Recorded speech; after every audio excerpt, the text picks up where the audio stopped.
Good morning. In the last class, we have seen the classification of plants. Today, we are going to see the multi-purpose use plants. കഴിഞ്ഞ ക്ലാസ്സിൽ classification പറയുന്ന സമയത്ത് on the basis of use നമ്മൾ ഈ classification പഠിച്ചിരുന്നു. Multi-purpose use plans അല്ലേ? Objectives, policies, strategies, procedures and rules. ഈ അഞ്ചെണ്ണാണ് multi-purpose use പ്ലാൻസിൽ നമ്മൾ പഠിച്ചിരുന്നത്. ഈ അഞ്ചെണ്ണത്തിനെ ഡീറ്റെയിൽഡ് ആയിട്ട് നമ്മൾ നോക്കാൻ പോവാണ്. And the first one is objectives. Clear? ഇതിൽ ഏറ്റവും ബ്രോഡ് ആയിട്ടുള്ള ഒരു കാര്യമാണ് ഒബ്ജക്റ്റീവ്. ക്ലിയർ? ഒബ്ജക്റ്റീവിനെ ഡിഫൈൻ ചെയ്യാണ് goals at the end towards which every activity is aimed. These are the results to be achieved. നമുക്കറിയാവുന്ന കാര്യം തന്നെയാണ് ഞാൻ പറയണത്. ഒരു പ്ലാനിങ്ങിന്റെ പ്രീ റിക്വസൈറ്റ് ആണ് objectives. Clear? Planning is not possible without objectives. Clear?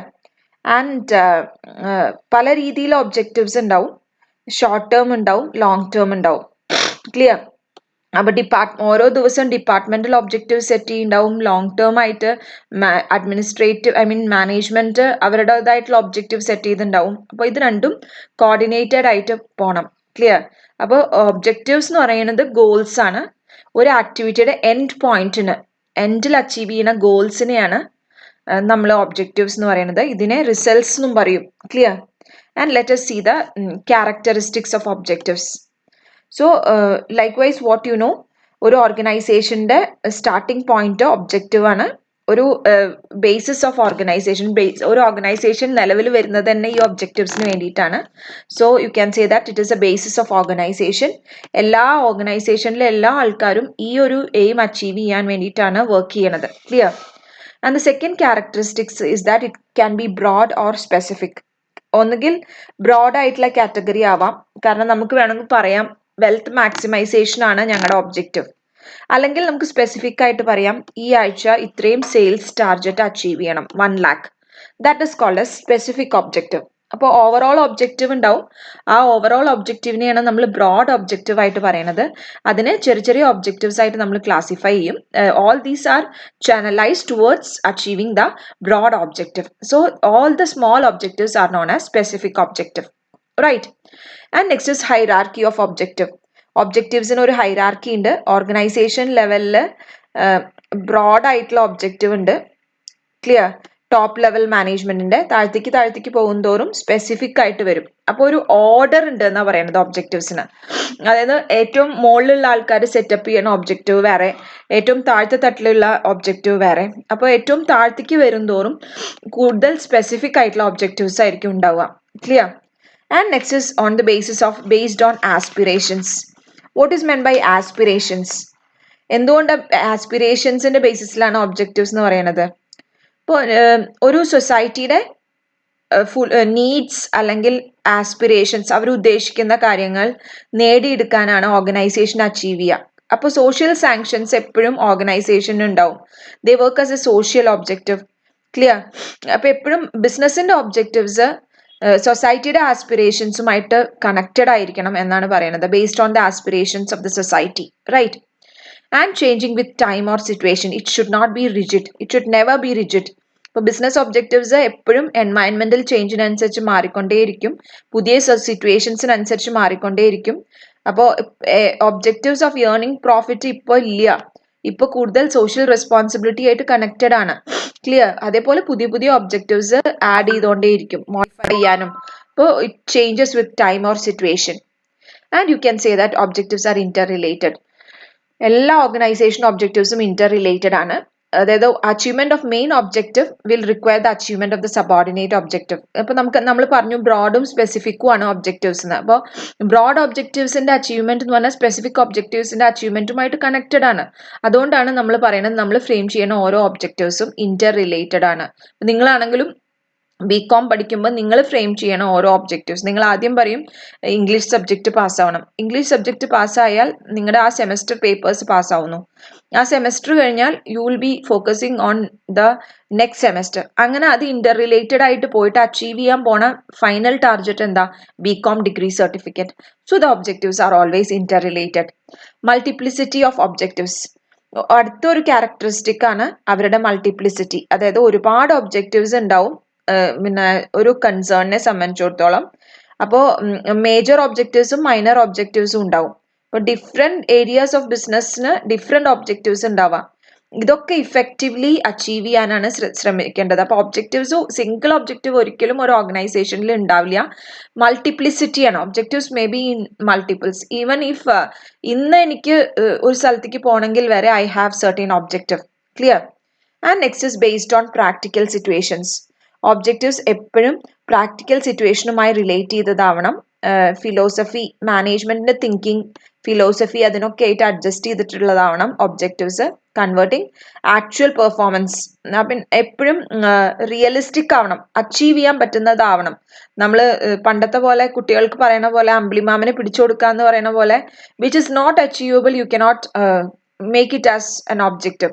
Something which is very practical in nature, which you feel you can achieve in any situations, which you feel which is difficult to achieve. എപ്പോഴും ഭയങ്കര എളുപ്പമായിട്ടുള്ള objective അല്ല നമുക്ക് ലൈഫിൽ എപ്പോഴും successful ആവുക.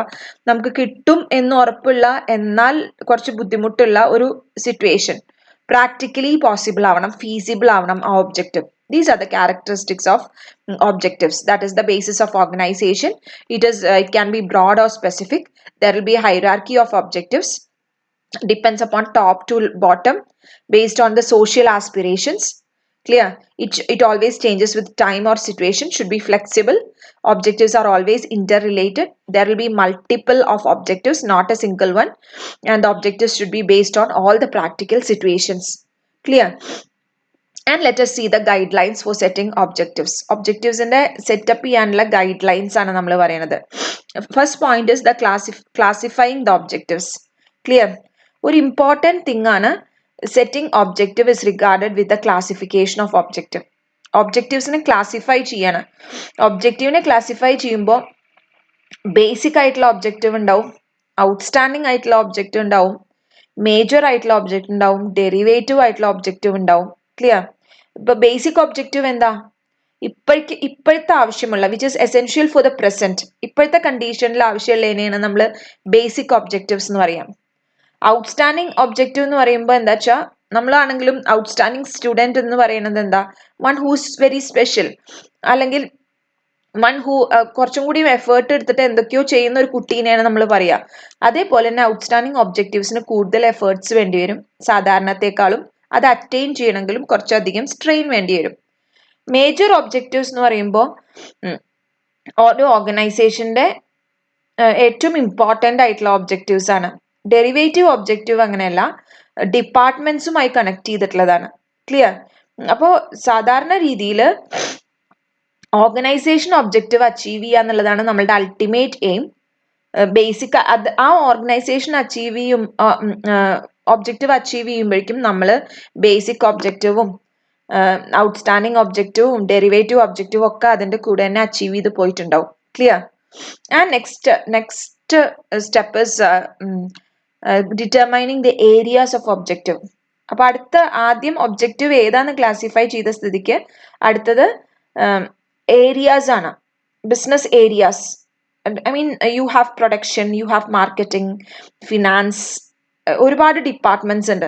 ആ ഡിപ്പാർട്ട്മെന്റ്സിനനുസരിച്ച് നമ്മുടെ ഒബ്ജക്റ്റീവ്സിനെ divide ചെയ്യാം. ക്ലിയർ? ഓരോന്നിനും ഓരോ ഏരിയയ്ക്കും പല പല ഒബ്ജക്റ്റീവ്സ് ആണ്.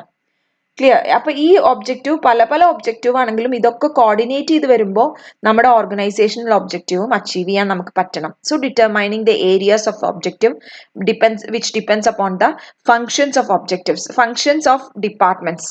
Clear? And coordinating various objectives. The objectives of various department നമ്മൾ നേരത്തെ കണ്ടു, അതൊക്കെ സെറ്റ് ചെയ്തു. അത് കഴിഞ്ഞ് അതൊക്കെ കോർഡിനേറ്റ് ചെയ്യാണ്. കോർഡിനേറ്റ് ചെയ്യുമ്പോഴും നമുക്ക് ഓർഗനൈസേഷണൽ ഗോൾസ് അല്ലെങ്കിൽ ഓർഗനൈസേഷണൽ ഒബ്ജക്റ്റീവ്സ് നമ്മൾ അച്ചീവ് ചെയ്യണം. ക്ലിയർ? അപ്പോൾ ഡിപ്പാർട്ട്മെന്റൽ ഒബ്ജക്റ്റീവ്സ് സെറ്റ് ചെയ്തിട്ടുണ്ടാവും. കീ ഫാക്ടർ നമ്മൾ ഐഡന്റിഫൈ ചെയ്യും. കീ ഫാക്ടർ എന്ന് പറഞ്ഞാൽ ഏറ്റവും ലിമിറ്റിംഗ് ഫാക്ടറിനെയാണ് കീ ഫാക്ടർ എന്ന് പറയാം. ചില സമയത്ത് ചില ലിമിറ്റിംഗ് ഫാക്ടർ പറഞ്ഞാൽ ഇല്ലാത്തൊരു ഫാക്ടർ, അപ്പൊ അത് ഏറ്റവും നന്നായി യൂട്ടിലൈസ് ചെയ്യണം എന്ന് പറയാം. അപ്പൊ അതിനെയാണ് നമ്മൾ കീ ഫാക്ടർ എന്ന് പറയാം. അപ്പോൾ ഒരു കൺസേണിന് ചിലപ്പോൾ പൈസ ആയിരിക്കാം കീ ഫാക്ടർ, ചില കൺസേണിന് മെറ്റീരിയൽസ് ആവും കീ ഫാക്ടർ. അപ്പോൾ കീ ഫാക്ടർ പ്ലാൻ ചെയ്യണത് വളരെ ഇമ്പോർട്ടൻ്റ് ആണ്. കാരണം ഒബ്ജക്റ്റീവ് അതിനനുസരിച്ചിട്ട് വേണം സെറ്റ് ചെയ്യേണ്ടി വരിക. എല്ലാ ഫാക്ടേഴ്സും കോർഡിനേറ്റ് ചെയ്തിട്ട് ഓവറോൾ ഒബ്ജക്റ്റീവ് അച്ചീവ് ചെയ്യാൻ നമുക്ക് പറ്റണം. Objective should B realistic. നമ്മൾ നേരത്തെ പറഞ്ഞ പോലെ തന്നെ അറ്റൈൻ ചെയ്യാൻ പറ്റുന്ന ഒബ്ജക്റ്റീവ്സ് ആവണം ഉണ്ടാവുക. Too high goals will discourage the employees. എത്തിപ്പിടിക്കാൻ പറ്റാത്ത ഒരു കാര്യം വെച്ചാൽ നമ്മളത് വിട്ടുകളയും. സോ എന്തൂസിയാസം കളയാതെ എന്നാൽ കുറച്ച് ബുദ്ധിമുട്ടുള്ള ഒരു ഒബ്ജക്റ്റീവ് ആവണം. പക്ഷേ it should be realistic and reasonable, right? And last one is possibility of adjustment. ഒരിക്കലും റിജിഡിറ്റി ഉണ്ടാവാൻ പാടില്ല ഒബ്ജക്റ്റീവില്. അഡ്ജസ്റ്റ്മെന്റ് എന്ന് പറഞ്ഞാൽ എന്ത് ഫ്യൂച്ചർ ഇഷ്യൂസ് വന്നാലും അതിനെ ചേഞ്ച് ചെയ്യാൻ പറ്റണം ഒബ്ജക്റ്റീവ്സിനെ. ഇപ്പൊ situations or circumstances if it is changed the objectives also need to be changed. The objective should be modified as and when situation demands. Situation demand ചെയ്യുന്നതനുസരിച്ച് ഒബ്ജക്റ്റീവ് മോഡിഫൈ ചെയ്യാൻ പറ്റണം. Clear? Production objective modify ചെയ്യാൻ പറ്റണം. ഇപ്പൊ raw material available അല്ലെങ്കിൽ നമുക്ക് അതിനനുസരിച്ച് production objective modify ചെയ്യാൻ പറ്റണം. മാർക്കറ്റിംഗ് സ്ട്രാറ്റജീസ് മാറുക വെച്ചാൽ അതിനനുസരിച്ച് മാർക്കറ്റിംഗ് ഒബ്ജക്റ്റീവ്സ് നമുക്ക് so there should be an adjustment with regard to the objective. So when you set an objective, these are the guidelines that you need to follow classifying the objective. പല രീതിയിലുള്ള classification നമ്മൾ പറഞ്ഞു. Derivative ആവാം, basic ആയിട്ടുള്ള objectives ആവാം, organisational objectives ആവാം. Clear? Major objectives ഉണ്ടാവും. പക്ഷെ ഇതൊക്കെ ചാനലൈസ് ചെയ്യണത് ഓർഗനൈസേഷൻ ഒബ്ജക്റ്റീവ്സിനാണ്. And determining the areas of objective. Areas of objective പല രീതിയിൽ ഫങ്ഷണൽ ഏരിയാസ് ഉണ്ട്. അതിനൊക്കെ പല പല ഒബ്ജക്റ്റീവ്സ് ഉണ്ടാവും. അപ്പൊ ആ ഏരിയാസ് ഡിഫൈൻ ചെയ്യാം. അത് ഡിഫൈൻ ചെയ്തതിന് ശേഷം വേരിയസ് ഒബ്ജക്റ്റീവ്സ് കോർഡിനേറ്റ് ചെയ്യാം. It should be realistic and it should be flexible. Clear? And next is advantages of laying down the objective. നമുക്ക് എഴുതാൻ പറ്റുന്ന പോയിന്റ് തന്നെയാണ്, അല്ലാതെ ഞാൻ ഈ പറയുന്ന അതേപോലെ തന്നെ എഴുതണം എന്നൊന്നുമില്ല. ഒബ്ജക്റ്റീവിന്റെ അഡ്വാൻറ്റേജ് എന്താ വെച്ചാൽ unity in planning. It creates unity in planning, decentralisation of authority. ഈ പ്ലാനിങ്ങിൽ എപ്പോഴും ഒരു യൂണിറ്റി കൊണ്ടുവരണമെങ്കിൽ ഇത് വേണം, ഒബ്ജക്റ്റീവ് വേണം. അതിന് നമുക്ക് വേറൊരു എക്സ്പ്ലനേഷന്റെ ആവശ്യമില്ല. ഡീസെൻട്രലൈസേഷൻ ഓഫ് അതോറിറ്റി എന്ന് പറഞ്ഞാൽ ഓരോ ലെവൽസ് ഉണ്ട് ഓർഗനൈസേഷനിൽ, അതൊക്കെ ഫിക്സഡ് ആണ്. അപ്പോൾ അതിനൊക്കെ അതോറിറ്റി വേണം. പക്ഷെ നമ്മളിപ്പോൾ താഴെ ലെവലിലുള്ള ആൾക്കാർക്ക് ഒരു ഗോൾ അച്ചീവ് ചെയ്യണമെങ്കിൽ താഴെ ലെവലിലുള്ള ആൾക്കാർക്ക് ആ അതോറിറ്റി ഡെലിഗേറ്റ് ചെയ്യണം. ക്ലിയർ? സോ ഡീസെൻട്രലൈസേഷൻ എന്ന് പറയുമ്പോൾ താഴ്ത്തിക്ക് അതോറിറ്റി കൊടുക്കുക. അപ്പൊ എന്നാൽ മാത്രമാണ് വിചാരിച്ച രീതിയിൽ ഓർഗനൈസേഷണൽ ഗോൾസ്. അപ്പൊ നമ്മൾക്ക് എപ്പോഴും ഒബ്ജക്റ്റീവ് താഴെയുള്ളവരും കൂടി സെറ്റ് ചെയ്യാണ്. അപ്പോൾ ഓട്ടോമാറ്റിക്കലി ഡീസെൻട്രലൈസേഷൻ അവിടെ വരും. അപ്പോൾ അതോറിറ്റി കൊടുക്കുമ്പോൾ അവർ കുറച്ചും കൂടി റെസ്പോൺസിബിൾ ആവും. ഇപ്പൊ താഴെയുള്ള മാർക്കറ്റിംഗ് മാനേജറെ സംബന്ധിച്ചിടത്തോളം മാർക്കറ്റിംഗ് ഒബ്ജക്റ്റീവ്സ് അവരാണ് ഫിക്സ് ചെയ്യുന്നത്. അപ്പൊ അവർക്ക് അതിനുള്ള അതോറിറ്റി ഉണ്ട്. So that will create more responsibility in them. Clear? And next is helpful in exercising. ഇപ്പൊ ഏത് കൺട്രോള്, ഓരോ ആക്ടിവിറ്റിയുടെ മുകളിലും കൺട്രോൾ കൊണ്ടുവരണമെങ്കിൽ അച്ചീവ് ചെയ്യാൻ ഒരു ഒബ്ജക്റ്റീവ് ഉണ്ടാവണം. ക്ലിയർ? ഓരോ ഡിപ്പാർട്ട്മെന്റിലായാലും സെക്ഷനിലായാലും ഓരോ ഇൻഡിവിജ്വൽസ് ആണ് റെസ്പോൺസിബിൾ ആയിട്ടുള്ളത്. അപ്പൊ എപ്പോഴും ഒബ്ജക്റ്റീവ് സെറ്റ് ചെയ്ത് കഴിഞ്ഞാൽ സ്റ്റാൻഡേർഡ്സും ആക്ച്വലും കൂടിയിട്ടുള്ള കമ്പാരിസൺ പോസിബിൾ ആവും. അപ്പോൾ so it is helpful in exercising the control. Clear? And also ഒരു ഒബ്ജക്റ്റീവ് ഉണ്ടെങ്കിൽ നമുക്കറിയാം ഇറ്റ് സ്റ്റിമുലേറ്റ്സ് എ മോട്ടിവേഷൻ. അപ്പോൾ മോട്ടിവേഷൻ, നമ്മൾക്ക് എന്താണ് അച്ചീവ് ചെയ്യേണ്ടതെന്ന് അറിയുമ്പോൾ നമ്മൾ ഓട്ടോമാറ്റിക്കലി മോട്ടിവേറ്റഡ് ആവും, എന്തൂസിയാസ്റ്റിക് ആവും. അപ്പോൾ so objective creates motivation. And next it is the essence of planning. പ്ലാനിങ്ങിന്റെ എസെൻസ് ആണ് നമ്മൾ ഈ ഫിക്സ് ചെയ്തിട്ടുള്ള objective. Clear? And difficulties in setting objective or you can say disadvantages. Difficulty to define. ചില സമയത്ത് നമുക്ക് പോസിബിൾ ആവില്ല എങ്ങനെയാണ് ഡിഫൈൻ ചെയ്യേണ്ടതെന്ന്. ക്ലിയർ? അപ്പോൾ ഡിഫൈൻ ചെയ്യണതിന്റെ ഒരു പോസിബിലിറ്റി ഇല്ലാത്തതുകൊണ്ട് അതൊരു മേജർ ഡിഫിക്കൽട്ടി ആയിട്ട് തന്നെയാണ് ആക്ട് ചെയ്യണത്. And next is the difficult to devise means. അതായത് നമ്മൾ പിന്നെ ഒബ്ജക്റ്റീവ്സിന്റെ വഴി അതും കണ്ടെത്താൻ ചിലപ്പോൾ നല്ല ബുദ്ധിമുട്ടാവും.